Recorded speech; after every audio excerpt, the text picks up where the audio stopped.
विधायक जी, जैसा कि हम सबने आपको देखा है और जानते हैं, बहुत सारे नेता होते हैं वो विधायक बनने के बाद जनता में ज़्यादा प्रसिद्धि पाते हैं, नाम पाते हैं, लेकिन आप ऐसे नेता हैं जो कि अपने काम की वजह से, अपने व्यवहार की वजह से अपनी जनता के बीच में ज़्यादा जाने जाते हैं। मैं अपने को नेता समझता ही नहीं हूँ जी। मैं एक कार्यकर्ता हूँ भारतीय जनता पार्टी का, और जो भी व्यक्ति मेरे पास किसी भी काम के लिए आता है या वैसे आता है, मैं प्रयास करता हूं कि उसका काम किया जाए और लोगों से प्यार और स्नेह से बात किया जाए। मेरी सबसे बड़ी कमाई यही है, मैं किसी भी दशा में राजनीतिक परिवार से नहीं जुड़ा हुआ हूं जी। जो कुछ भी है वो जनता के प्यार और आशीर्वाद से ही मैं हूं यहाँ पर। निर्विरोध बनना अपने आप में एक वो उपलब्धि को दर्शाता है। तो आप ये जो चीज़ें हैं वो आपको अलग बनाती हैं। तो सबसे ज़्यादा जो संतोष है, आपने चुनाव जीते, जनता की सेवा की, आज भी आप जनता के बीच में बने हुए हैं, तो उसमें से क्या ऐसी राजनीतिक कोई महत्वाकांक्षा थी जिसकी उपलब्धि के बाद आपको ज़्यादा संतोष मिला, या जो जनता से आपका लगाव है, प्यार है, उससे ज़्यादा संतोष मिलता है? किस चीज़ से मिलता है? देखिए, राजनीतिक महत्वाकांक्षा मेरी है ही नहीं जी। जहाँ तक ग्राम प्रधान की बात की आपने, पूरे काशी विद्यापीठ ब्लॉक में अकेला इकलौता मेरा गांव पंचायत था जहां से माताजी 2005 में जी ग्राम प्रधान चुनी गई। गांव के लोगों का प्यार, स्नेह, मोहब्बत था। उन्होंने माताजी के खिलाफ कोई कैंडिडेट नहीं लड़ाया और हम लोग निर्विरोध यहां से चुनाव माताजी जीती हैं जी। 2005 में ही जिला पंचायत का इलेक्शन था और उस इलेक्शन में भारतीय जनता पार्टी, आप सब जानते हैं जैसे राजनीतिक पार्टियां अपने चुनाव लड़ाती हैं, राजनीतिक पार्टी भारतीय जनता पार्टी के बैनर पर अकेले सिंगल पूरे वाराणसी में चुनाव जीता गया और अच्छे मतों से चुनाव जीता गया। ये सब कुछ जनता का प्यार और स्नेह है। यह स्पष्टता जो है अलग बनाती है आपको, क्योंकि जहाँ तक हम नेताओं को जानते हैं उनकी एक पॉलिसी होती है, इंग्लिश में एक कहावत है, डोंट डू डोंट डिनाई, ना तो करो और ना तो मना करो। तो और ज़्यादातर नेता वही बोलते कि नहीं चलिए देख लेंगे, हो जाएगा, करा देंगे, भले जनता परेशान है सालों साल से। मैं जिला पंचायत लड़ा, जिला पंचायत के बाद लोग फिर उस समय पार्टी ने भी कहा कि आपको दोबारा लड़ना है, हमने कहा कि नहीं लड़ेंगे, अब विधानसभा लड़ेंगे। जिला पंचायत के क्षेत्र की जनता ने जो स्नेह प्यार दिया है, भारी मतों से हमको जिताया है। अब अगर पार्टी हमको विधानसभा चुनाव लड़ाएगी तो मैं लड़ूंगा, अब पुनः जिला पंचायत नहीं लड़ना है। गांव में भी एक बार निर्विरोध लड़ने के बाद दोबारा फार्म नहीं भरा गया। हम प्रयास कर रहे थे कि पार्टी हमको टिकट दे दे, पार्टी ने टिकट दिया। मैंने अनुरोध किया था अपने उच्चाधिकारियों से, पदाधिकारियों से, लोगों ने मुझे समझा होगा, टिकट दिया, आपका परिणाम आपके सामने है जी। मैं पूछने वाला था ये प्रश्न लास्ट में, लेकिन मैं अभी पूछ लेता हूँ। जिस तरीके से आपका दिख रहा है कि नहीं, ग्राम प्रधान बने उसके बाद दोबारा नहीं लड़े, जिला पंचायत बने उसके बाद दोबारा नहीं लड़े, विधायक बने उसके बाद दोबारा नहीं लड़े, आगे की तैयारी क्या है? रोहनिया जैसे विधानसभा में आपने बोला कि नहीं, कॉलेज के लिए भी आया लेकिन जमीन नहीं मिल पाया, क्योंकि अब ये शहर से जुड़ चुका है। विकास अब धीरे धीरे, क्योंकि बनारस जो मूल शहर हुआ करता था उससे बढ़ के रोहनिया और धीरे धीरे आगे भी बढ़ रहा है। तो यहाँ के युवाओं के लिए रोजगार और शिक्षा कितना इम्पोर्टेंट है और उस पर किस तरीके से काम होना चाहिए, आपको क्या लगता है? देखिए, आदरणीय प्रधानमंत्री नरेंद्र मोदी जी जब से काशी के सांसद हुए हैं और देश के प्रधानमंत्री चुने हैं, मैं उन प्रणाम करता हूं, उनके नतमस्तक हूं उनके विकास के कार्य की सोच के लिए जी। वाराणसी में जब से वो सांसद बने हैं, यहाँ की पूरी दिशा बदल गई है बनारस के लोगों के सोचने की। बनारस में मिट्टी सोने के रूप में कहिए तो बिक रही है। यहाँ के किसान, यहाँ के जिसके पास जमीन है, वो सब बड़े बड़े राजाओं को फेल कर दिया है। प्राथमिक शिक्षा में तो वहाँ पे प्राथमिक विद्यालयों का स्तर जो है वो दिन ब दिन गिरता जा रहा है, और प्राइवेट संस्थानों का, जो प्राइवेट विद्यालय है, उनका लूट दिन पर दिन बढ़ता जा रहा है। मैं उसको फीस नहीं बोलूँगा, वो लूट है और दादागिरी है। तो उस पर आप क्या कहना चाहेंगे? मैं आपकी इस बात से सहमत नहीं हूँ। नमस्कार, स्वागत है आपका द राइजिंग भारत पॉडकास्ट के एक नए एपिसोड में। आज के पॉडकास्ट में हमारे साथ हैं एक ऐसे जनप्रतिनिधि जिन्होंने जमीनी स्तर से अपनी राजनीति की शुरुआत की और विधानसभा तक का सफर तय किया। जी हाँ, उन्होंने 2005 में निर्विरोध ग्राम पंचायत प्रधान चुने जाने के बाद 2005 में ही जिला पंचायत सदस्य भी भाजपा के बैनर पे लड़े और पूरे बनारस जिले में इकलौते ऐसे प्रत्याशी थे जो भाजपा के घोषित उम्मीदवार होकर के चुनाव जीते। बात कर रहे हैं हम सुरेंद्र नारायण सिंह, भूतपूर्व विधायक रोहनिया विधानसभा से। 2017 में उन्होंने भाजपा के चुनाव चिन्ह पर चुनाव लड़ा और 60,000 से लगभग 60,000 वोटों से अपने नजदीकी प्रतिद्वंदी को हराया। वो एक जमीन से जुड़े हुए नेता हैं, अपने कार्यकर्ताओं के बीच में बहुत ही प्यार और दुलार से देखे जाते हैं क्योंकि उनका सबसे लगाव है। तो आज हम उनसे बात करेंगे उनके राजनीतिक जीवन, राजनीतिक संघर्ष और राजनीतिक उपलब्धियों के बारे में। मिलते हैं सुरेंद्र नारायण सिंह जी से। नमस्ते सर। जी नमस्कार। तो विधायक जी, जैसा कि हम सबने आपको देखा है और जानते हैं, बहुत सारे नेता होते हैं वो विधायक बनने के बाद जनता में ज़्यादा प्रसिद्धि पाते हैं, नाम पाते हैं, लेकिन आप ऐसे नेता हैं जो कि अपने काम की वजह से, अपने व्यवहार की वजह से अपनी जनता के बीच में ज़्यादा जाने जाते हैं। तो ये कैसे करते हैं, कैसे जनता आपसे इतना जुड़ा हुआ महसूस करता है, अगर उसके बारे में थोड़ा सा आप बताएं। मैं अपने को नेता समझता ही नहीं हूँ जी। मैं एक कार्यकर्ता हूँ भारतीय जनता पार्टी का, और जो भी व्यक्ति मेरे पास किसी भी काम के लिए आता है या वैसे आता है, मैं प्रयास करता हूं कि उसका काम किया जाए और लोगों से प्यार और स्नेह से बात किया जाए। मेरी सबसे बड़ी कमाई यही है। मैं किसी भी दशा में राजनीतिक परिवार से नहीं जुड़ा हुआ हूं जी। जो कुछ भी है वो जनता के प्यार और आशीर्वाद से ही मैं हूँ यहाँ पर। नहीं, वही चीज है। बहुत सारे लोगों को हम लोग जानते हैं जो कि विधानसभा या संसद की चुनाव तो जीत जाते हैं, लेकिन ग्राम प्रधान निर्विरोध बनना अपने आप में एक वो उपलब्धि को दर्शाता है। तो आप ये जो चीजें हैं वो आपको अलग बनाती हैं। तो सबसे ज्यादा जो संतोष है, आपने चुनाव जीते, जनता की सेवा की, आज भी आप जनता के बीच में बने हुए हैं, तो उसमें से क्या ऐसी राजनीतिक कोई महत्वाकांक्षा थी जिसकी उपलब्धि के बाद आपको ज़्यादा संतोष मिला, या जो जनता से आपका लगाव है, प्यार है, उससे ज़्यादा संतोष मिलता है? किस चीज़ से मिलता है? देखिए, राजनीतिक महत्वाकांक्षा मेरी है ही नहीं जी। जहाँ तक ग्राम प्रधान की बात की आपने, पूरे काशी विद्यापीठ ब्लॉक में अकेला इकलौता मेरा गांव पंचायत था जहाँ से माताजी 2005 में जी ग्राम प्रधान चुनी गई। गांव के लोगों का प्यार, स्नेह, मोहब्बत था। उन्होंने माताजी के खिलाफ कोई कैंडिडेट नहीं लड़ाया और हम लोग निर्विरोध यहाँ से चुनाव माताजी जीती हैं जी। 2005 में ही जिला पंचायत का इलेक्शन था और उस इलेक्शन में भारतीय जनता पार्टी, आप सब जानते हैं जैसे राजनीतिक पार्टियां अपने चुनाव लड़ाती हैं, राजनीतिक पार्टी भारतीय जनता पार्टी के बैनर पर अकेले सिंगल पूरे वाराणसी में चुनाव जीता गया और अच्छे मतों से चुनाव जीता गया। ये सब कुछ जनता का प्यार और स्नेह है। जहाँ तक रहता है कि मैं प्रयास करता हूँ कि मेरे से नाराज़गी किसी की न हो और आज हम और आप यहीं रह जाएंगे, जाने के बाद लोग याद करते हैं। इसलिए मैं चाहता हूँ कि जो भी हो सकता है जनता के हित में कोई काम हो मैं कर सकूं तो अच्छी बात है, नहीं हो सकता तो स्पष्ट बता देता हूं। मेरा स्वभाव है कि ये काम मेरे से नहीं होगा, गलत काम मैं नहीं करता हूं किसी भी कीमत पर, और न कोई गलत काम करूंगा। नहीं काम होने लगा स्पष्ट उसको बता देता हूं कि ये काम मेरे से नहीं हो पाएगा, कहीं आप दूसरी जगह जाइए। यह स्पष्टता जो है अलग बनाती है आपको, क्योंकि जहां तक हम नेताओं को जानते हैं उनकी एक पॉलिसी होती है, इंग्लिश में एक कहावत है, डोंट डू डोंट डिनाई, ना तो करो और ना तो मना करो। तो और ज़्यादातर नेता वही बोलते हैं कि नहीं चलिए देख लेंगे, हो जाएगा, करा देंगे, भले जनता परेशान है सालों साल से। तो वही चीज़ें हैं जो मैंने बोला, क्योंकि मैं भी यहाँ पे हूँ, कवर कर रहा हूँ लोगों को, तो जो आपके बारे में सुनने, क्योंकि जनता ज़्यादा जुड़ी हुई महसूस इसके लिए करती है क्योंकि वो अस्पष्टता है। तो हर आदमी का जो एक व्यक्तित्व होता है, मुझे लगता है और हम सब उससे अग्री करेंगे कि उसका कहीं ना कहीं उसके बचपन से बहुत बड़ा जुड़ाव होता है।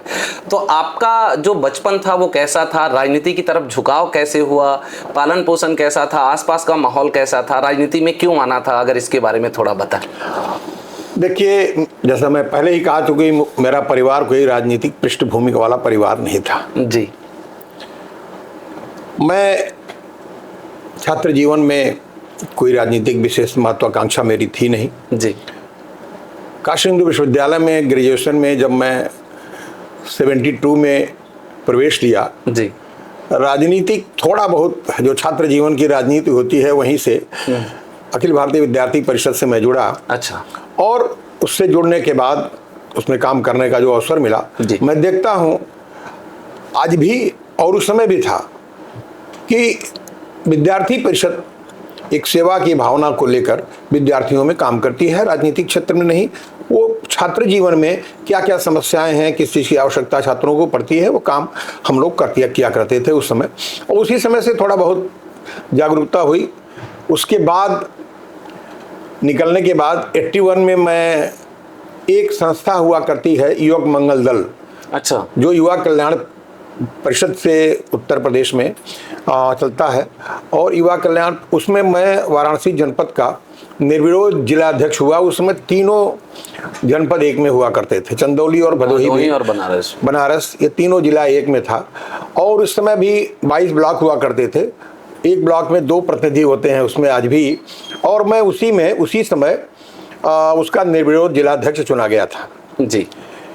81 में पहले मैं ब्लॉक का चुना गया, उसके बाद फिर 92 में जिले का चुनाव आया। मेरा चुनाव तो नीचे स्तर पर, वह एक ऐसी संस्था है जो पूरी तरह से, उसका एक नारा है कि अपना सत्तू अपना पिसान, बढ़े हो चलो रे नौजवान। किसी का सहयोग नहीं मिलता है, अपना काम करना है, जो भी हो।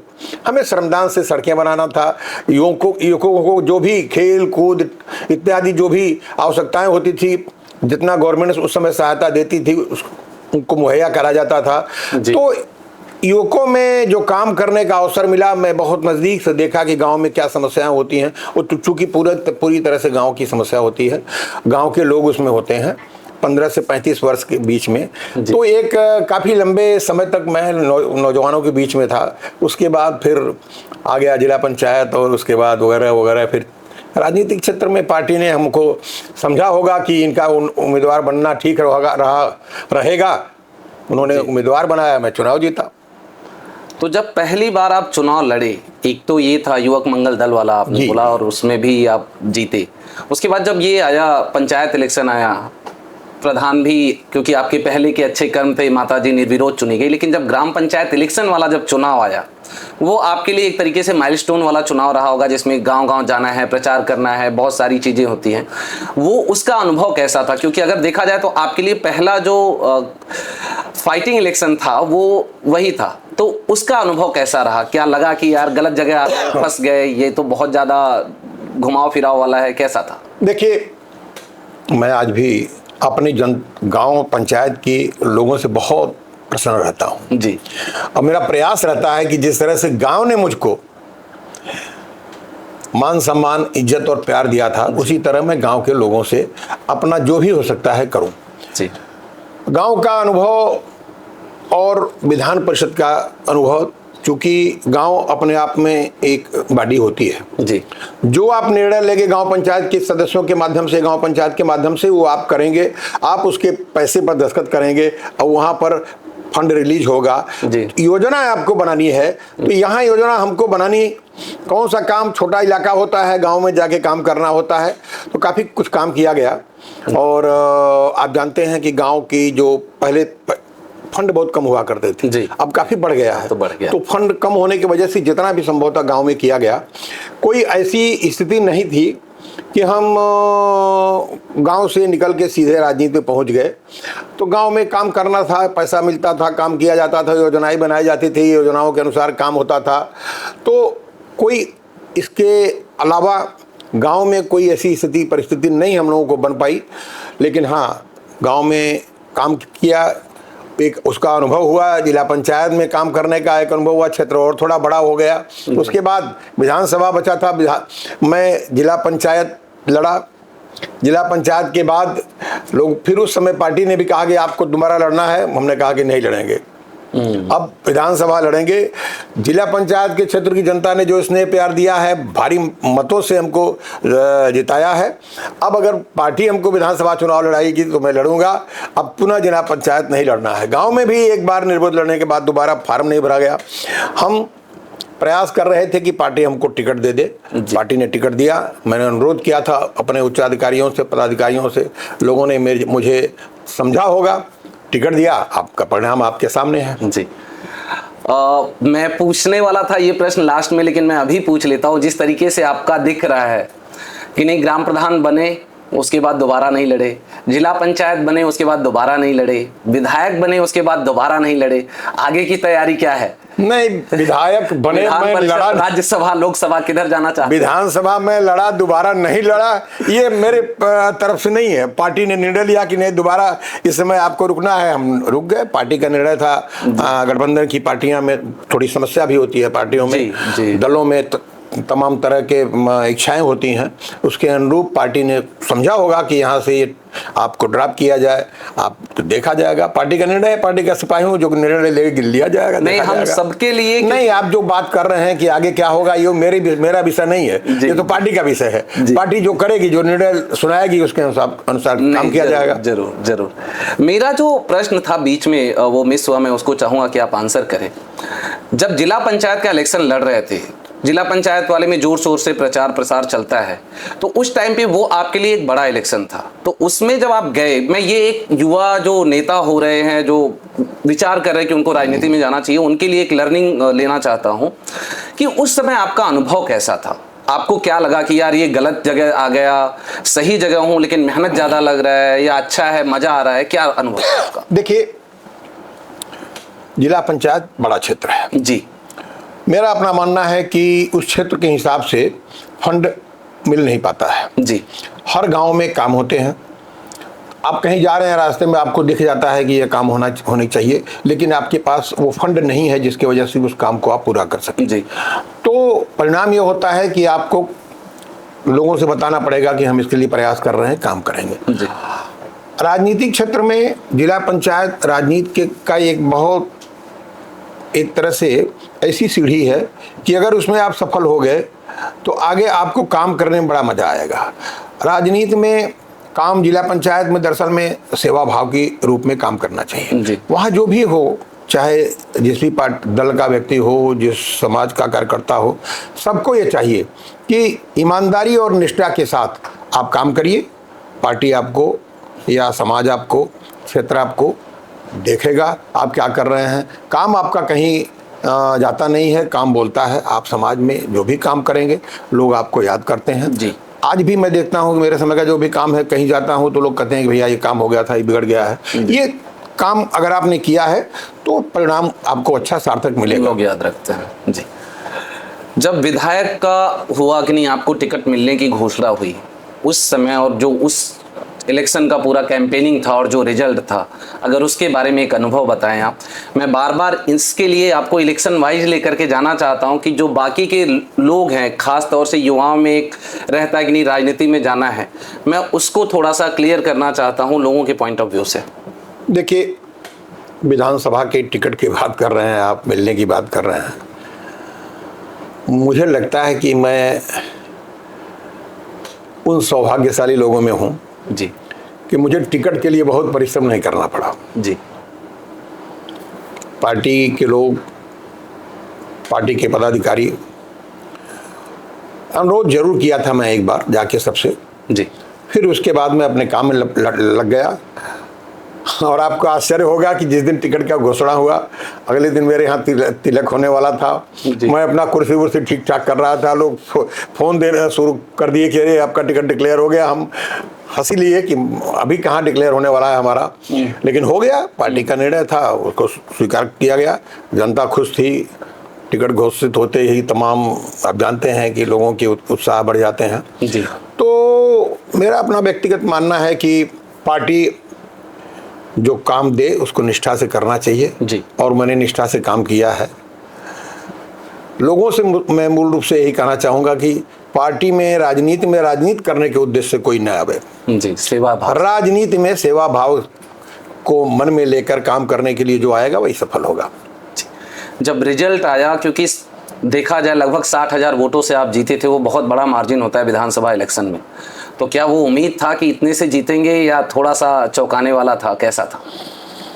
देखिए, मैं पर्चा भरा उसी दिन मुझे ये लगा कि मैं जीतूंगा जी। अंदर से इतना मुझे आत्मविश्वास था। लेकिन हमारी जीत में हमारी पार्टी के कार्यकर्ताओं का जी, हमारे पार्टी का और आदरणीय प्रधानमंत्री नरेंद्र मोदी जी का भी बहुत बड़ा योगदान है जी। टिकट मिला, मुझे लगा था कि मैं जीतूंगा, लेकिन इतनी बड़ी जीत होगी ये मुझे उम्मीद नहीं थी। जी। हमारे जो निकटतम हमारे प्रतिद्वंदी थे, लगभग जितना वोट पाए थे लगभग उतना वोट से मैं जीता था। ये सामान्य बात नहीं होती है एक विधानसभा क्षेत्र के लिए।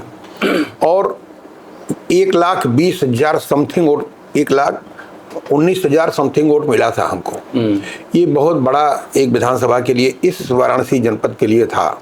पूरे काशी क्षेत्र में मैं दूसरे नंबर पर जीतने वाला व्यक्ति था अधिकतम माने मार्जिन से वोट पाने में भी। तो वो मैं बताया आपसे कि मुझे बहुत स्नेह प्यार आज भी मिलता है जनता, क्षेत्र की जनता से, और लोगों का जितना भर बन सकता है करता भी हूँ। और किसी को मुझसे ये न हो कि नहीं मैं उसको काम नहीं किया, बन सकता है वो करता हूँ जी। हाँ, इतना जरूर है कि लोगों की अपेक्षाएं ज़्यादा हैं, काम ज़्यादा है। और विधानसभा में उस समय तो फंड भी बहुत कम मिलता था हम लोगों को, आज तो फंड भी वो काफ़ी मिल गया है, काम अब बड़े बड़े हो रहे हैं, अच्छे काम हो रहे हैं जी। क्या क्या प्राथमिकताएं थी जब पहला आप चुनाव जीते विधानसभा का, तो क्या क्या प्राथमिकताएं थी, क्या क्या उसमें पूरा हुआ, और किन उपलब्धियों को आप मानते हैं कि ये सबसे बड़ी उपलब्धि थी आपके उस 5 साल के कार्यकाल? देखिए, मैंने पहले भी कहा था आपसे कि जनता की तो बहुत इच्छा है जी, तमाम काम है क्षेत्र में, विकास के तमाम काम भरे पड़े हुए हैं जी। मैं जब पहले से भी योग मंगल दल का अध्यक्ष हुआ करता था तो भी मैं क्षेत्र में घूमता था। जिला पंचायत होने के बाद भी हमारा लगभग 1/3 इलाका जिला पंचायत के ही इसी क्षेत्र में था, तो जानकारी लगभग थी कि काम की ज़रूरत क्या क्या है, कौन कौन से काम हमको करने चाहिए। तो अब जैसे सड़क है, बिजली है, पानी है, तमाम इस तरह की जो जनता से जुड़ी हुई समस्याएं हैं उन सबके लिए काम किया गया, बहुत काम किया गया। आप अभी झटके से आ गया, नहीं तो मैं लिस्ट आपको देता जी। तमाम सड़कों को बनवाया गया। हमें दरअसल में मैं अब एक बहुत बड़ा काम मेरा अब पूरा हुआ है। अभी मातलदेही से जब चलेंगे आप तो वहाँ पर एक ओवरब्रिज का बनवाना जी जी, वो बहुत जनता को बहुत परेशानी होती थी और लोग घंटों घंटों आके रुकते थे, तमाम गाड़ियों का आना जाना पड़ता था। मुझे लगा कि मुझे इसके लिए प्रयास करना चाहिए। मैंने प्रयास किया और वो सार्थक रहा। आज मुझे बहुत खुशी है कि बन गई है, वो बन गया है वो पुल। हमारे रिजिम में न सही जाने के बाद भी कम से कम जिस उद्देश्य को लेके उसका निर्माण कराया गया था वो पूरा हो गया है। अभी मेरा एक बहुत बड़ा प्रोजेक्ट था, इस समय वर्तमान में वो रुका पड़ा हुआ है। मैं गंगा जी के किनारे सामने घाट से लेके अदलपुरा रोड तक किनारे किनारे एक बड़ा डैम बनवाना चाहता था मैं, और उससे दरअसल में आज भी उसकी ज़रूरत है जनता को, क्षेत्र के लोगों को खास तौर से ज़रूरत है, और सरकार को भी चाहिए कि इस पर ध्यान दे। ये किनारे किनारे पूरा बंधा बना के उस पर सड़क बनवा दिया जाए, और वो सड़क जब मिर्जापुर से ये अदलपुरा वाली रोड में जाके जुड़ेगी तो 3 फायदे होने वाले हैं, बड़े फायदे। सबसे बड़ा फायदा होगा कि जो हर साल बाढ़ से यहाँ क्षेत्र की हमारी रोहनिया विधानसभा की और कैंट की विधानसभा में जो पानी डूब जाता है, लोग परेशान होते हैं, वो बंद हो जाएगा। दूसरा उसमें होगा कि हमारा उधर से जब भीड़ जो मिर्जापुर में आती है वो सीधे उधर से निकल जाएगी, उधर से जिसको जाना है बाहर निकल जाएंगे। तीसरा कि हमारा जो तमाम दर्शनीय स्थल हैं, जैसे छोटे छोटे गंगा जी के किनारे तमाम मंदिरें पड़ी हैं, तो वो हमारे पर्यटन की दृष्टि से भी वो लाभप्रद होगा। इसलिए वो मेरा प्रोजेक्ट था, लगभग स्वीकृति के कगार पर था, उसका एस्टीमेट बन गया था, संपूर्ण कार्रवाई हो गई थी, लेकिन फिर बीच में रुक गया। हो सकता है परसों न होने की वजह से रुक गया हो। बीच में मैं गया था, एक बार प्रयास कर रहा हूँ पुनः कि वह काम हो जाए जी। तमाम सड़कें बनी हैं, तमाम बड़े बड़े काम हुए हैं। हाँ, इतना जरूर है कि कुछ बड़े प्रोजेक्ट मैं ले आना चाहता था यहाँ पर, जैसे विद्यालय हो या पॉलिटेक्निक कॉलेज इत्यादि हो। स्वीकृत भी हो गया था पॉलिटेक्निक कॉलेज, लेकिन वहाँ पर जमीन उपलब्ध न होने की, देखिए शहरी इलाका है, जमीन बहुत कम है, जमीन उसके लिए थोड़ा ज़्यादा चाहिए थी, और वो जमीन कम होने की वजह से वो स्वीकृत नहीं हो पाया। तमाम काम अभी हैं यहाँ पर। मैं चाहता हूँ कि उसको जो भी जनप्रतिनिधि यहाँ कर रहे उसके लिए काम करे और अच्छा होगा, जनता के लिए लाभ होगा।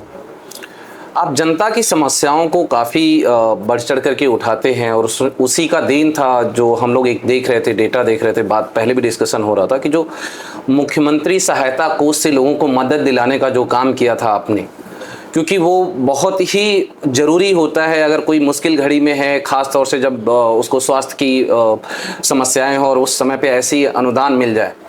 तो ऐसी चीज़ों के लिए आपके पास लोग आते हैं और आप मदद करते हैं। तो इसके बारे में अगर आप थोड़ा सा लोगों को बताएं और जागरूक करें कि कैसे लोग लाभान्वित हो सकते हैं और कितना सरकार ने इस पे ध्यान दिया है, क्योंकि बहुत सारे सरकारें इस पे काम भी नहीं करती है। देखिए, सभी मुख्यमंत्रियों को एक अधिकार है कि अपने कोष से वो गरीब लोगों का इलाज करावें, और लोग कराते भी हैं। लेकिन मैं इस मामले में अपने आदरणीय मुख्यमंत्री श्रीमान योगी आदित्यनाथ जी को बहुत बहुत उनका आभार व्यक्त करता हूं, उन्हें धन्यवाद भी देता हूं कि जिस भी गरीब व्यक्ति का आवेदन उनके यहाँ पहुंच गया, वो बड़ी सहजता से और सहृदयता से वो स्वीकृत करते हैं धनराशि। लगभग मैं अपने कार्यकाल में 4.5 करोड़ रुपया गरीबों के को आर्थिक मदद दिलवाया इलाज के लिए। जी, एक बड़ी, चाहे, हाँ, ये बड़ी धनराशि है। चाहे जो ही व्यक्ति मेरे पास आया, मैं पत्र के माध्यम से पत्र लिखवाया और वह जाके खुद व्यक्तिगत रूप से परसू करके वहाँ लखनऊ कार्यालय से, मुख्यमंत्री कार्यालय से वहाँ प्रयास करके उसको दिलवाया। ये बहुत बड़ी सहायता होती है। किसी गरीब व्यक्ति को अगर इलाज के लिए पैसा नहीं, उसे जो भी सहायता मिल जाए वो बहुत बड़ा काम करता है उस समय।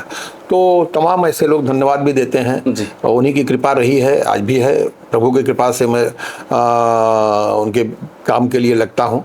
तो आज भी लोग अब मेरे पास आते हैं, आज भी मैं चिट्ठी पत्री लिखता रहता हूं। तो ये बहुत बड़ा काम है। हाँ, इतना जनता से मैं निवेदन करूंगा कि आपको इस तरह की कोई भी बीमारी, आपको किसी भी तरह की परेशानी होती है, आपके पास धनराशि नहीं है, पैसा नहीं है, आप इलाज कराने में सक्षम नहीं है, तो आप बिना संकोच अपने जनप्रतिनिधियों से पत्र लिखवाइए, उनको आवेदन दीजिए, पत्र लिखवाइए।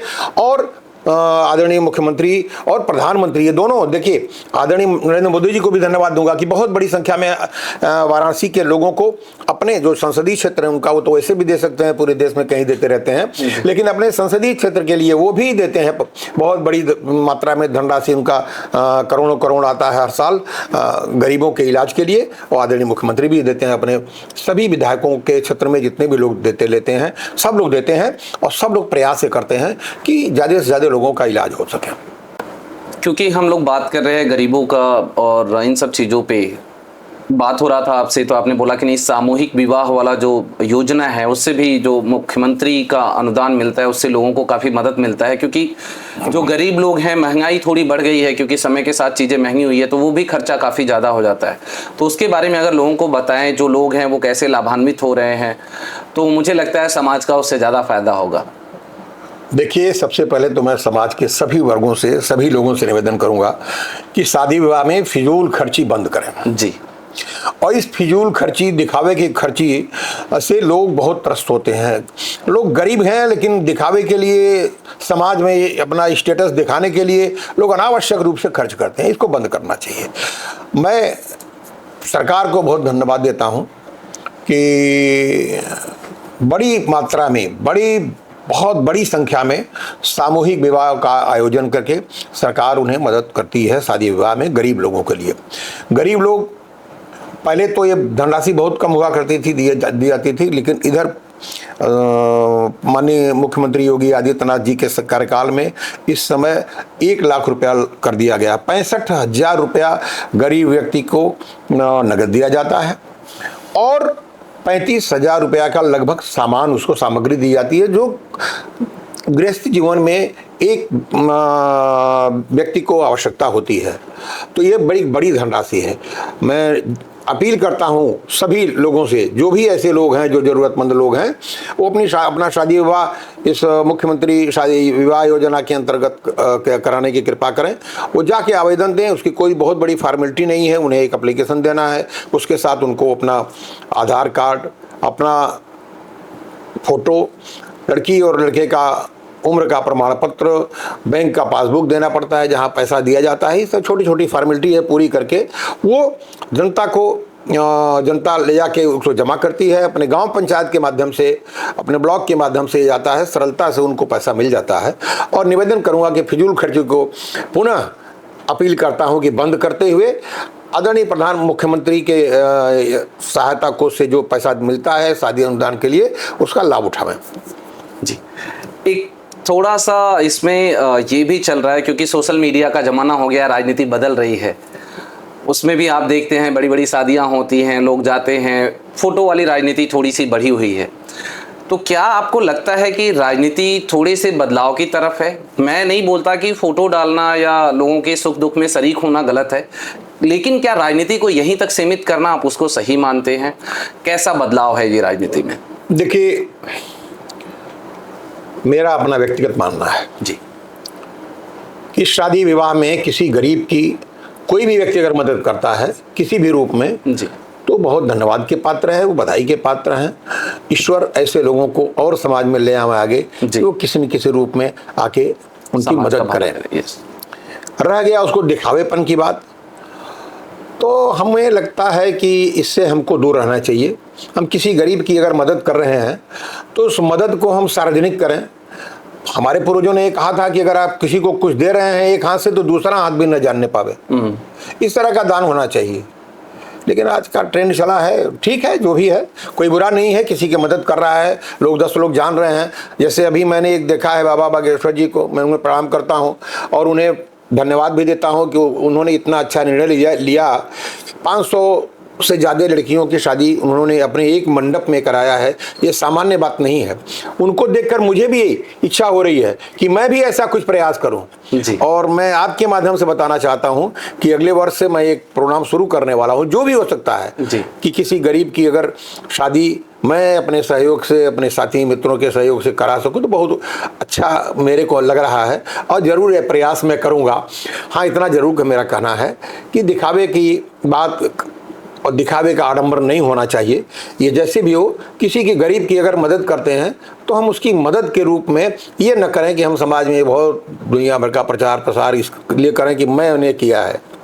हाँ, प्रचार प्रसार इसलिए किए कि हम ये काम कर रहे हैं। कोई भी आदमी अगर आता है हमारे यहाँ तो हम उसका स्वागत करें।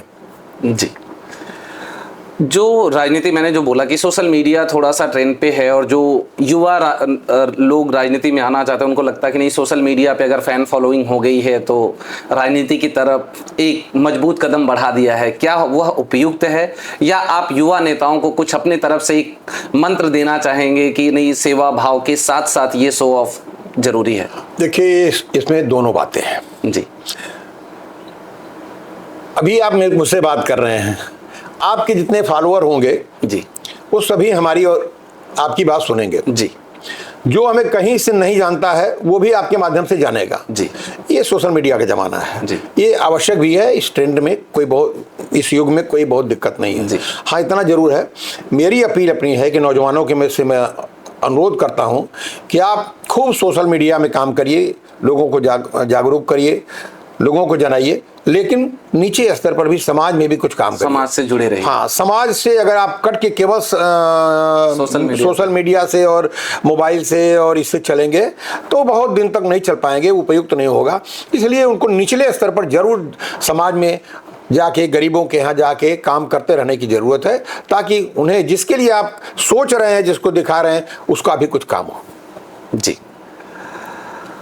आपको क्या लगता है, रोहनिया जैसे विधानसभा में आपने बोला कि नहीं, कॉलेज के लिए भी आया लेकिन ज़मीन नहीं मिल पाया, क्योंकि अब ये शहर से जुड़ चुका है, विकास अब धीरे धीरे, क्योंकि बनारस जो मूल शहर हुआ करता था उससे बढ़ के रोहनिया और धीरे धीरे आगे भी बढ़ रहा है।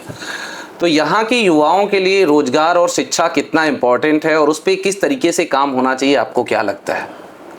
देखिए, आदरणीय प्रधानमंत्री नरेंद्र मोदी जी जब से काशी के सांसद हुए हैं और देश के प्रधानमंत्री चुने हैं, मैं उन प्रणाम करता हूं, उनके नतमस्तक हूं उनके विकास के कार्य की सोच के लिए। जी, वाराणसी में जब से वो सांसद बने हैं, यहाँ की पूरी दिशा बदल गई है बनारस के लोगों के सोचने की। बनारस में मिट्टी सोने के रूप में कहिए तो बिक रही है। यहाँ के किसान, यहाँ के जिसके पास ज़मीन है, वो सब बड़े बड़े राजाओं को फेल कर दिया है। तो इसलिए ज़मीन यहाँ बहुत कम है जी। लेकिन फिर भी कॉलेज खुल रहे हैं तमाम। जैसे अभी देखिए, हमारा क्षेत्र तो एक तरह से एजुकेशन का हब है। अभी उधर SMS है, शेपा है, मैनेजमेंट कॉलेज है, तमाम है इधर, आर्यन स्कूल, माने ये रोड करीब 5 किलोमीटर का तमाम मेडिकल कॉलेज। बता रहा हूँ आपसे कि ये पूरा वाराणसी एक तरह से एजुकेशन का हब बन गया है।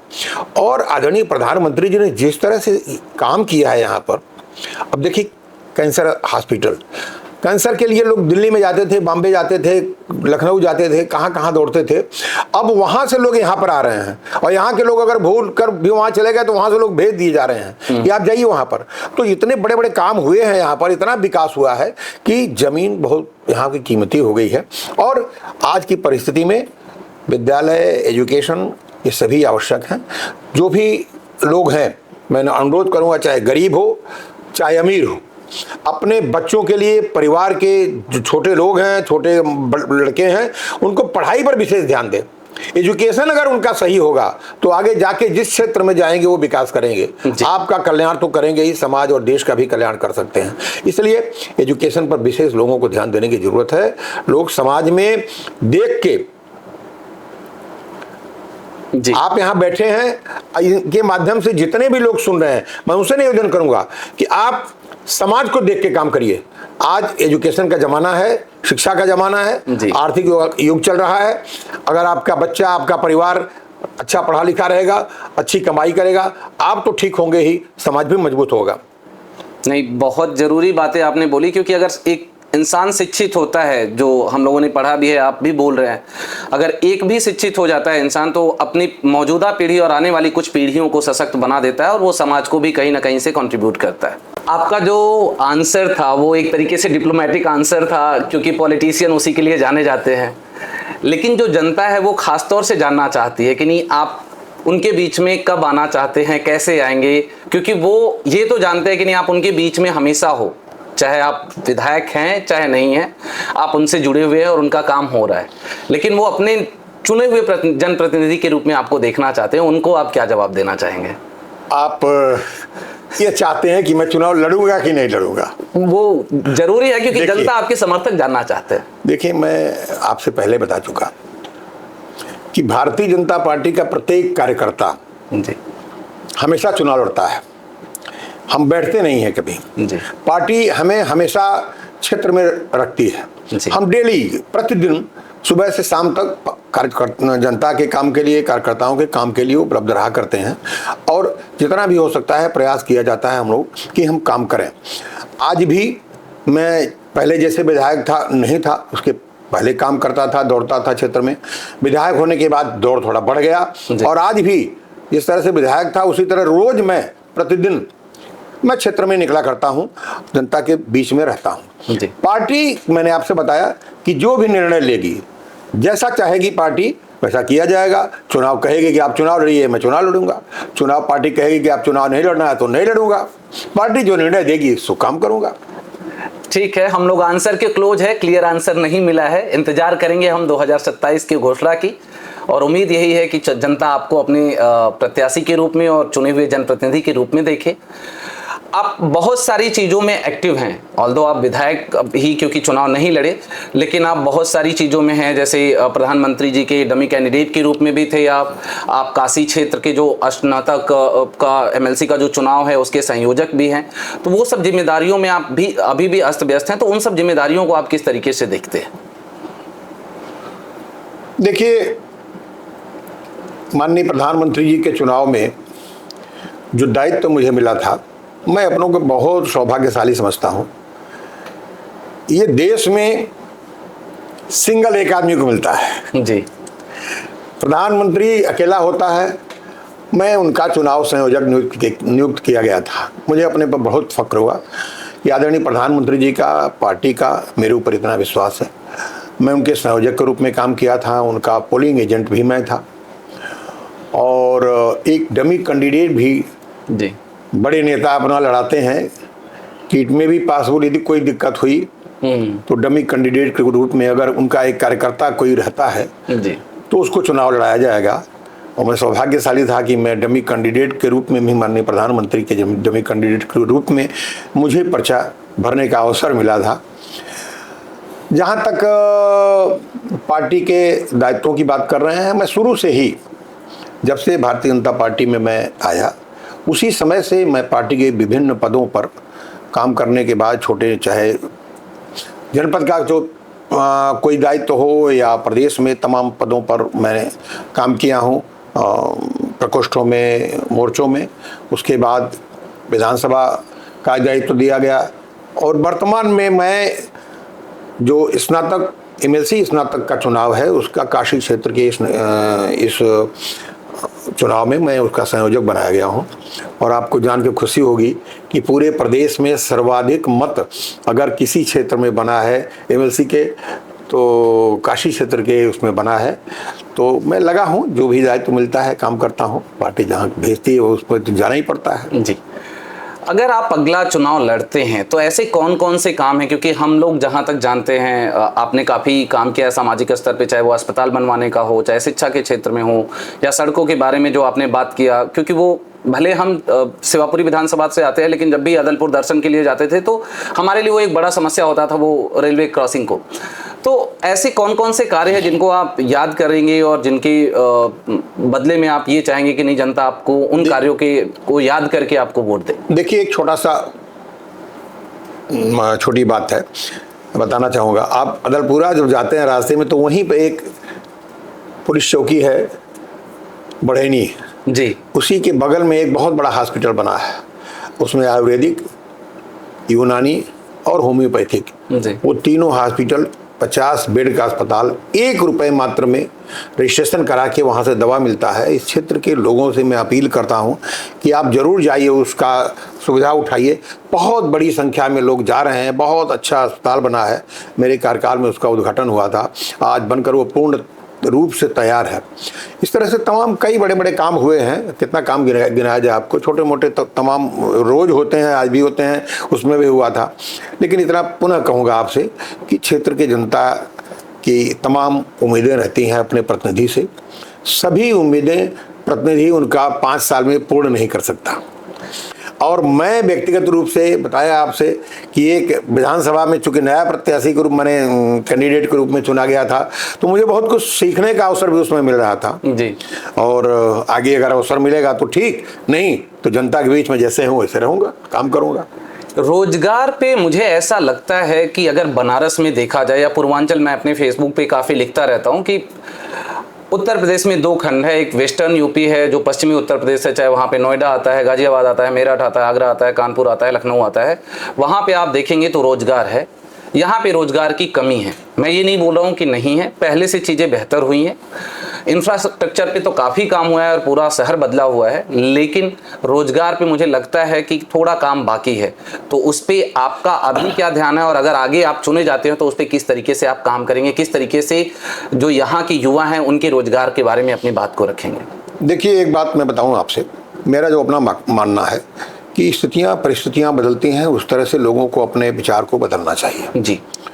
पहले रोजगार में केवल लोग नौकरी मानते थे जी, कि हमको कोई नौकरी, खास तौर से सरकारी नौकरी मिल जाए, उसी को रोजगार समझते थे। जी। वर्तमान में वो परिवेश बदला है।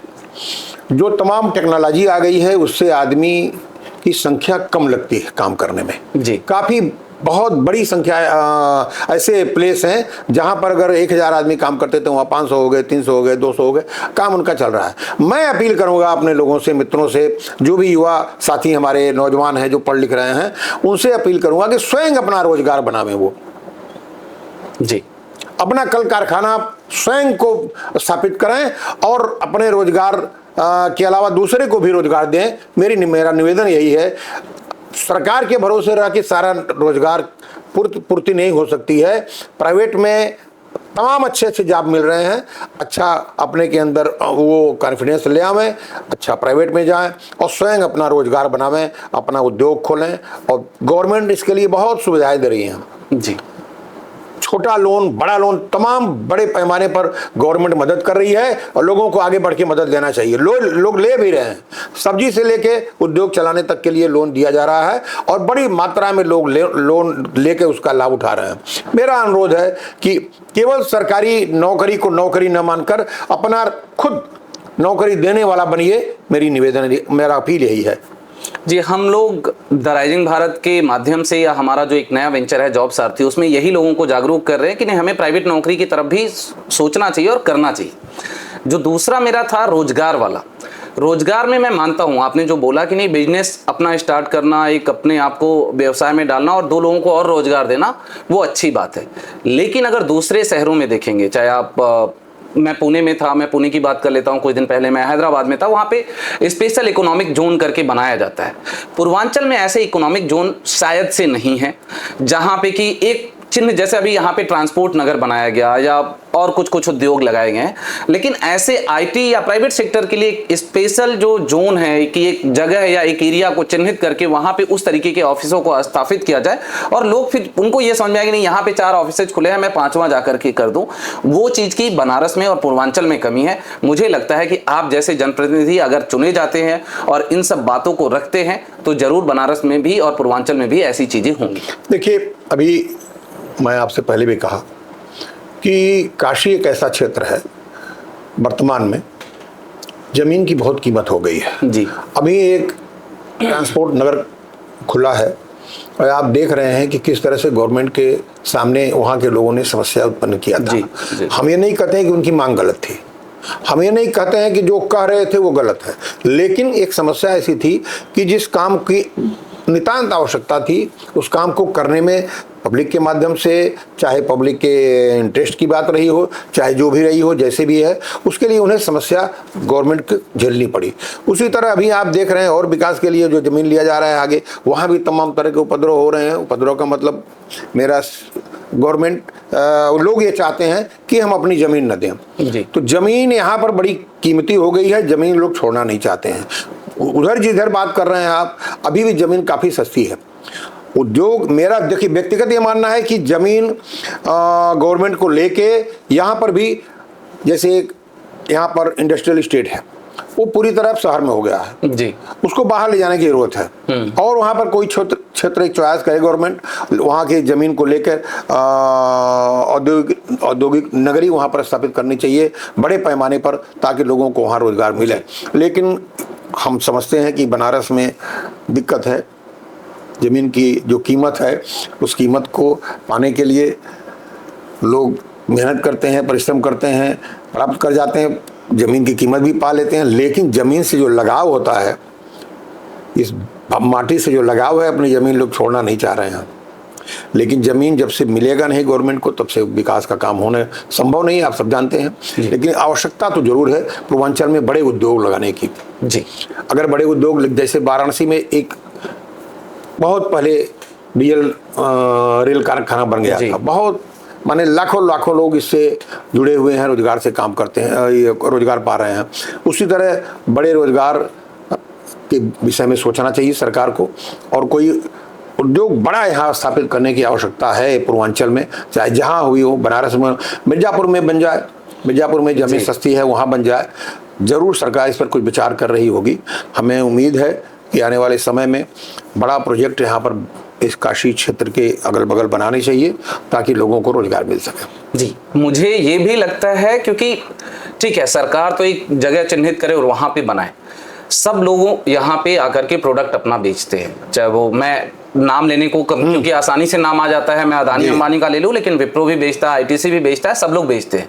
बेचने के लिए उनके वेयर हाउसेज यहाँ पे, लेकिन मैन्युफैक्चर करने के लिए यहाँ पे फैक्ट्रीज नहीं। मैं नहीं बोल रहा हूँ कि उससे बहुत ज़्यादा रोजगार मिलेगा, लेकिन कुछ तो मिलेगा।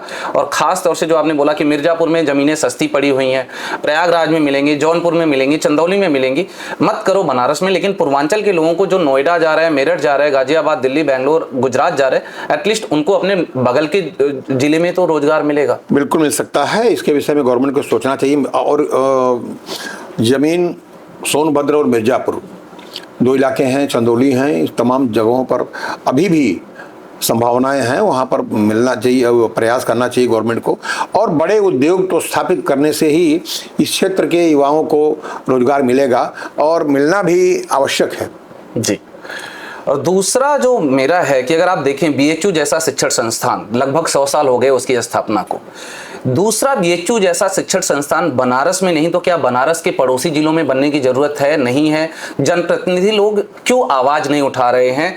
मुझे ये बात, अगर आप किस तरीके से देखते हैं, आपको क्या लगता है? दरअसल में बीएचयू तो पहले काफी बन चुका है, यहाँ पर बहुत महत्वपूर्ण स्थान है बीएचयू का। जो कद है वो पूरी दुनिया में आप जानते हैं। जी जी। इसी को देखते हुए इसी का एक शाखा मिर्जापुर में ऑलरेडी खुला हुआ है। जी जी। लेकिन शिक्षण संस्थान तो बड़े खुल जाएंगे, जितने खुलेंगे अच्छी बात है। वाराणसी में प्राइवेट शिक्षण संस्थान बहुत बड़ी संख्या में है जी। एक हमें जो सूचना मिली है कि एक यूनिवर्सिटी भी अभी और खुलने जा रही है, सरकारी या प्राइवेट, मैं उसको भी ओपन नहीं कर सकता आपके माध्यम से जी। लेकिन जल्दी ही कोई एक यूनिवर्सिटी भी यहाँ पर खुलने का प्रयास लोग कर रहे हैं।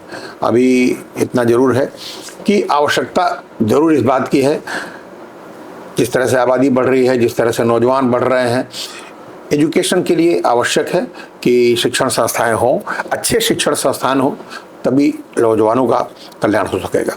जी, क्योंकि बीएचयू को अगर देखा जाए तो बीएचयू दो तरीके से हब है और आसपास के जितने जिले हैं लगभग वो बीएचयू पे निर्भर है, चाहे वो शिक्षा हो और चाहे स्वास्थ्य हो।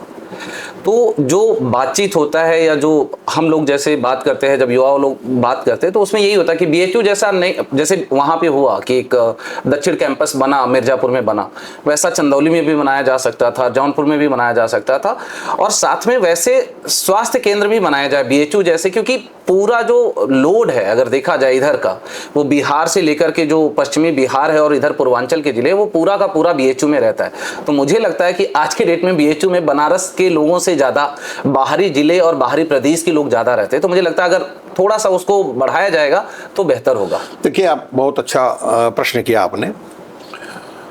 काशी हिंदू विश्वविद्यालय जिस तरह से यहाँ पर मेडिकल कॉलेज है, यूनिवर्सिटी है, मैं बहुत धन्यवाद देता हूँ अपनी सरकार को, दोनों सरकारों को, आदरणीय प्रधानमंत्री जी को और मुख्यमंत्री जी को, कि उन्होंने जो निर्णय लिया है कि प्रत्येक जनपद में एक मेडिकल कॉलेज, बड़ा मेडिकल कॉलेज बनाऊंगा मैं, और उससे निश्चित तौर पर बीएचयू का दबाव कम होगा। आप जानते हैं कि बहुत बड़ी संख्या में बिहार, गाजीपुर, यहाँ तक कहिए कि विदेश से भी, नेपाल से भी लोग आके यहाँ पर भर्ती होते हैं इलाज के लिए। लेकिन धीरे धीरे 2-5 साल के अंदर आप देखिएगा कि बीएचयू में दबाव कम हो जाएगा। हर जनपद में जब बड़े बड़े मेडिकल कॉलेज हो जाएंगे तो हॉस्पिटल के लिए, दवाओं के लिए जो समस्या झेलते हैं लोग, वो कम होगा, यहाँ दबाव कम होगा। दूसरी बात, एजुकेशन की बात मैं पहले आपसे कहा कि एजुकेशन के लिए तो निश्चित तौर पर होना चाहिए। एजुकेशन की जितनी सुविधाएं गवर्नमेंट देगी, बड़े बड़े तमाम कॉलेज खुल रहे हैं। आप देख रहे हैं कि एक केवल प्राइवेट कॉलेज अगर देखा जाए तो सैकड़ों बड़े बड़े कॉलेज आपके काशी में है, बनारस में है। जी। और कोई जनपद ऐसा नहीं है जहां बड़े बड़े कॉलेज नहीं हो। लेकिन सरकार के कॉलेज का, सरकार की सुविधाओं का की तुलना वो लोग सब नहीं कर पाते हैं। सुविधा भले ही दे, लेकिन लोगों का मापदंड जो होता है, गवर्नमेंट कॉलेज जो अच्छा होता है, कॉलेज खुलने चाहिए। कॉलेज खुल जाए तो अच्छी बात है। हायर एजुकेशन पे हमने बात कर लिया, क्योंकि हायर एजुकेशन में अगर देखा जाए तो सरकारी संस्थाएं जो हैं उनका कोई जोड़ नहीं है, चाहे प्राइवेट में कितना भी पैसा लगा ले। वहीं पे उसके उलट जब हम आते हैं प्राथमिक शिक्षा में, तो वहाँ पे प्राथमिक विद्यालयों का स्तर जो है वो दिन ब दिन गिरता जा रहा है और प्राइवेट संस्थानों का, जो प्राइवेट विद्यालय है, उनका लूट दिन पर दिन बढ़ता जा रहा है। मैं उसको फीस नहीं बोलूँगा, वो लूट है और दादागिरी है। तो उस पर आप क्या कहना चाहेंगे? मैं आपकी इस बात से सहमत नहीं हूँ। पहला जो आपने कहा है कि प्राथमिक विद्यालयों में शिक्षा का स्तर गिरता जा रहा है, विश्वसनीयता घटती जा रही है। मैं अपने आप को सुधार रहा हूं। ये बात आपने कहा। अब विश्वसनीय, आप अगर ध्यान दीजिए 2014 के पहले यहाँ पर कोई प्राथमिक विद्यालय ऐसा नहीं था। कोई, मैं कह रहा हूँ पूरे प्रदेश में अगर आप अंगुली पर गिनेंगे 10-5 ऐसे विद्यालय रहे होंगे जो आज के सबसे खराब विद्यालयों की तुलना करते रहे हों। जी, मतलब आदरणीय योगी जी के आने के बाद उत्तर प्रदेश में जिस तरह से प्राथमिक विद्यालय का विश्वास काम हुआ है, प्राथमिक विद्यालयों में पढ़ाइयों का काम हुआ है, चाहे अच्छे टीचर रखने की बात रही हो, चाहे विद्यालय को सुधारने की बात रही है, उनकी बिल्डिंग बनाने की बात हो, विद्यालय में टेबल बेंच देने की बात हो, विद्यालय में पढ़ाई के लिए व्यवस्था करने की बात हो, उनके कपड़े की बात हो, उनके भोजन की बात हो, हर तरफ विद्यालय में, प्राथमिक विद्यालय में सुधार हुआ है। आप एक दिन, मैं अचानक चला गया था एक प्राथमिक विद्यालय में, वहाँ पर नौजवान लड़के स्कूल में पढ़ा रहे थे। मैं वहाँ के प्रधानाध्यापक जो थोड़ा सीनियर थे उनसे पूछा कि ये नए लड़के कब आए हैं? कैसा 4 साल हो गया हमको यहाँ पर इन बच्चों को आए हो गया और बहुत अच्छी पढ़ाई हो रही है हमारे विद्यालय में। 2-3 विद्यालय तो हमारे ऐसे हैं आज जहाँ की आप चल जाएंगे प्राइवेट विद्यालय फेल हो जाएगा, प्राथमिक विद्यालय हैं। जी मैं जाना जरूर ये चाहूँगा। सिहोरवा में चले जाइए, प्राथमिक विद्यालय है, वहाँ पर आप जाएंगे तो आपको लगेगा नहीं कि मैं प्राथमिक विद्यालय में हूँ। जी ये जो नए लड़के हमारे विद्यालयों में जिनकी नियुक्तियां हुई हैं वो बहुत मेहनत और लगन के साथ पढ़ा रहे हैं। बहुत बदल गया है प्राथमिक विद्यालय। हाँ इतना जरूर है, हमारी आपकी मानसिकता नहीं बदली है। हम अपने बच्चों को प्राथमिक विद्यालय मान के सोचते हैं कि सरकारी स्कूल है वहां पर नहीं भेजेंगे, और उसी सरकारी स्कूलों में बड़े कॉलेज जो होते हैं हम सरकारी स्कूलों में भेजते हैं। मेरा अनुरोध है यहाँ की जनता से, मैं भी पढ़ा हूँ प्राथमिक विद्यालय में, और प्राथमिक विद्यालय में उस समय पढ़ा हूँ जब उस समय घर में हम लोग पटरी लेके जाया करते थे और दुधी जाते थे, हम लोग टाट की बोरी लेके जाते थे बैठने के लिए। लेकिन आज वही प्राथमिक विद्यालय है, आप जाएंगे तो वहाँ पर बेंच मिलेगा, वहाँ पर ड्रेस मिलेगा, वहाँ दोनों में वहाँ भोजन मिलेगा, तो नाश्ता भी मिलने की बात आ गई है, अच्छे स्वस्थ भोजन मिल रहा है, टीचर अच्छे मिल गए हैं। हम सभी को अपने अपने बच्चों को प्राथमिक विद्यालय में भेजने की जरूरत है हम सबको, और ये मिथक तोड़ना है कि प्राथमिक विद्यालय में पढ़ाई नहीं होती है। प्राथमिक विद्यालय में टीचर अच्छे हैं, पढ़े लिखे लोग जाते हैं। और जहाँ तक आपने कहा कि प्राइवेट स्कूल लूट रहे हैं, इसमें कोई दो राय नहीं है। एक मड़ई में अगर विद्यालय प्राइवेट विद्यालय के नाम से हो जाएगा तो हम वहां पर तुरंत अपने बच्चों को भेज देंगे पढ़ने के लिए। ये हमारी आपकी मानसिकता को बदलने की जरूरत है, और जब तक हम लोग इस मानसिकता को नहीं बदलेंगे तब तक हम लूट के शिकार भी होंगे और बच्चों की शिक्षा दीक्षा भी कमजोर होगी। कहीं भी पाठ्यक्रम भी बहुत अच्छा हमारे यूपी बोर्ड का या हमारे जो प्राथमिक विद्यालयों का है। जो एक आता है या कभी कभी सोशल मीडिया पे भी रहता है कि जो प्राथमिक विद्यालय में पढ़ाने वाले अध्यापक है, जो सरकारी महकमा है, अगर उनको लगता है कि ये सरकारी विद्यालयों में सुधार हो गया और काफ़ी अच्छा हो गया, तो ये लोग अपने बच्चों को प्राथमिक विद्यालयों में क्यों नहीं भेज रहे हैं, जिससे कि जनता को वो विश्वास और ज़्यादा आ जाए कि जो विद्यालय में अध्यापक पढ़ा रहा है अगर वो अपने बच्चों को पढ़ा रहा है तो हमें भी अपने बच्चों को वहाँ पर भेजना चाहिए। तमाम लोग हैं जो भेजते हैं, लेकिन इसमें और चाहिए, जैसा आप कह रहे हैं कि विश्वास बढ़ाने के लिए हमें खुद दिखाने की ज़रूरत है कि हम अपने बच्चों को वहाँ पर भेज रहे हैं। आज की स्थिति परिस्थिति में प्राथमिक विद्यालय बहुत अच्छे हैं, मैं फिर आपसे कहूँगा, और मैं चाहूँगा आप अपने चैनल के माध्यम से किसी भी विद्यालय में आप जाइए। पढ़ाई का बात करने से भागते हैं, क्यों नहीं भागेगा? आप लोग उलझाने लगेंगे, बातों बात में अनावश्यक रूप से उलझाएंगे प्रेस वालों को का जो उनका तरीका होता है, तो बचना सब चाहेगा, सब सरकारी नौकरी करते हैं। आप जब कुछ उलझा के पूछना चाहेंगे तो कैसे जवाब देगा भाई? जी नहीं, लेकिन जो आपने कहा कहीं कहीं पे है सुधार। मेरी और भी एक लोग से बात हो रहा था, उन्होंने बोला नहीं अभी तो डिजिटल बोर्ड भी आ रहे हैं प्राथमिक विद्यालयों में, तो सुधार है उसमें, मैं नहीं बोल रहा हूँ। नहीं, सुधार के बोलिए कि कहीं कहीं सुधार है, कहीं कहीं नहीं, हर जगह सुधार है। तो लेकिन वही है कि वो विश्वसनीयता बढ़ाने वाली बात है, और उसको जरूर मैं कोशिश करूंगा कि कहीं 1-2 विद्यालय को मैं विजिट करूँ और उनको दिखाने का कोशिश करूँ। बिल्कुल जरूर जाइए। शिक्षा के मामले में, प्राथमिक शिक्षा के मामले में आप लोगों को जरूर जाके खुद दिखाना चाहिए कि पहले क्या था और आज क्या है। जो लोग हैं देखेंगे, उनको महसूस होगा कि जब हमारे समय में प्राथमिक विद्यालय उसमें कैसे हुआ करते थे, आज कैसे विद्यालय हमारे हैं। जी ये काम आप लोगों को अवश्य रूप से करना चाहिए। ये हम जनता, हम किसी राजनीतिक व्यक्ति से, किसी कार्यकर्ता से मिलके उनका इंटरव्यू प्रसारित करने से ज़्यादा बेटर होगा कि आप प्राथमिक विद्यालयों में जाएं, उनको दिखावें। जो सुधार हो रहा है उसको भी तो सामने ले आने की जरूरत है भाई। जी जी नहीं, हम कोशिश करेंगे, लेकिन मैंने जैसा बोला, मैंने कोशिश किया, कम से कम 3-4 अध्यापकों से बात करने की कोशिश की। उन्होंने बोला कि नहीं, ऑन कैमरा हम नहीं बोल सकते। मैं नाम नहीं बताना चाहूँगा क्योंकि फिर वही हो जाएगा, बट मैं गया हूँ 3-4 विद्यालयों में गया, अध्यापकों से भी बात करने की कोशिश की, लेकिन लोगों ने अवॉइड किया कि नहीं हम कैमरा पर आकर के बात नहीं कर सकते हैं। चीज़ें सुधरी भी हैं, कुछ समस्याएं भी है, और उसमें समस्याएं ऐसा नहीं है कि बस अध्यापक या सरकार की तरफ से। उन्होंने बोला कि गार्जियन जो बच्चों को एडमिशन करा दिए हैं, खासतौर से गरीब तबके के बच्चे अभी भी जाते हैं, बोले वहाँ गार्जियन ही नहीं जागरूक है, तो हमें बच्चों को एडमिशन के साथ साथ बच्चों को घर से स्कूल तक लाने में भी समस्या है। तो उस चैलेंज को भी हमें एज अ समाज सुधारने की जरूरत है। सरकार इसके लिए प्रयास कर रही है। देखिए वहाँ कमेटियां बना दी गई हैं, हर विद्यालयों में गार्जियन की कमेटी बनाई गई है। जो कमेटी में लोग हैं उनको भी चाहिए कि कम से कम हम जागरूक करें अब अगर हम अपने गांव के विषय में नहीं सोचेंगे तो आप नहीं आके सोच सकते, कोई बाहर से आके नहीं सोच सकता। सही बात। ये हमारी जिम्मेदारी है कि हम देखें कि हमारे गांव में कैसा क्या चल रहा है। तमाम ऐसे जगह स्थान जागरूक लोग हैं जहां अगर टीचर नहीं आते हैं तो सर पर चढ़ जाते हैं अधिकारियों के कि आज टीचर नहीं आए, 4 दिन से नहीं आ रहे हैं, 2 दिन से नहीं आ रहे हैं। ये काम जागरूकता लोगों में आ रही है और धीरे धीरे आप लोगों के माध्यम से जागरूकता बढ़ेगी।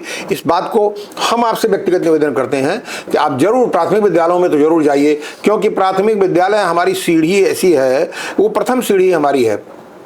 शिक्षा की प्रथम सीढ़ी माँ को माना जाता है, परिवार को माना जाता है, लेकिन वहीं से हम प्राथमिक विद्यालय से ही हम आगे बढ़ते हैं।